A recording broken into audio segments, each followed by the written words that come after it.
Today, I bring you a heartbreaking story of a young woman full of life and promise. This story is about Hadija Perirat, a 25-year-old woman whose life was cut short by the very person she once trusted. It all started on Thursday, 27th of February 2025, when Bilkisu, Hadija's mother, received a phone call from Hadija's boss that Hadija hadn't called in and hasn't come to work for that very day. So Bilkisu began to panic because it was unlike her daughter not to actually say where she was going to. So she called Adija, but her number was unreachable.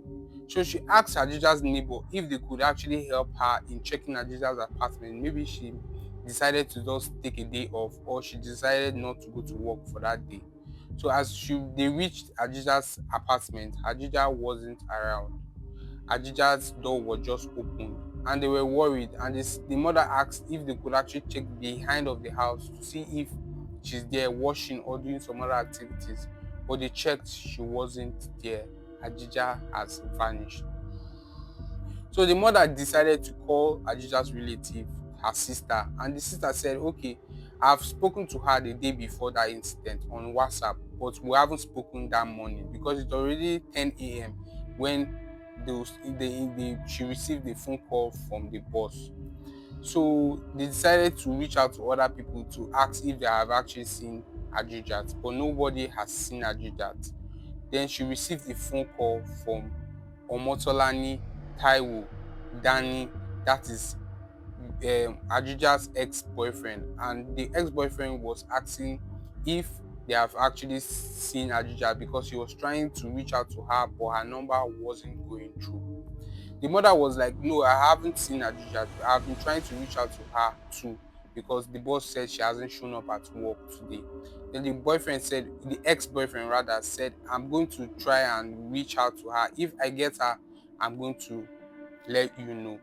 So the mother was trying her best to get to other people to see if they've seen Hadijat, and she was still receiving that same phone call from that her Hadijat ex-boyfriend, asking if they have seen Hadijat, but she was still telling him no, she hasn't seen Hadijat. It fast forwarded to 8:30 p.m. in the evening when Danny, that is Hadijat's ex-boyfriend, called the mother of Ajijat, Bilkisu, and told her that he and Ajijat had a quarrel and Ajijat fainted in his apartment. It was a heartbreaking news for Bilkisu because she was like, okay, where are you guys now? Where is the apartment so that I can come and see for myself? On giving her their apartment address, Bilkisu rushed down to where they gave her the address. On reaching the address, she saw a man with white clothes. That man with white clothes is Danny's father. On trying to open the door, she was shocked by the breeze that she received, so she also fainted. So as she regained her consciousness, that's Adija's mother regained her consciousness, the father of Danny told her that she shouldn't worry, he's going to go inside and check. As he went inside and checked, he said the child has died, according to what the mother said. The child has died. How? And as the mother entered into the house, she saw that her daughter was hit by the head and was having cut wound all over her with calabash and her blood inside a bucket. It was a very, very terrifying and horrifying thing to actually see. So, and they saw Hadija lying down on the bed covered with towel. And the mother was like, this doesn't look like an argument that made my daughter to faint. This looks like a murder. This looks like a premeditated murder that your son actually committed.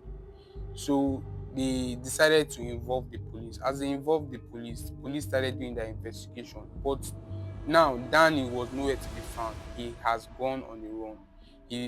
People doesn't even know where they can actually find him. So the people of Danny decided to reach out to Hadija's father to actually say, okay, trying to cover up for their son, trying to say, no, this was a mistake. This was just two people quarreling, but it wasn't so. According to the autopsy and according to what everyone could see, Adija was hit by something very strong or maybe an axe in her head, and also punctured with something very sharp to actually extract blood from her body, because her blood was recorded to be in a bucket when they actually got into the room.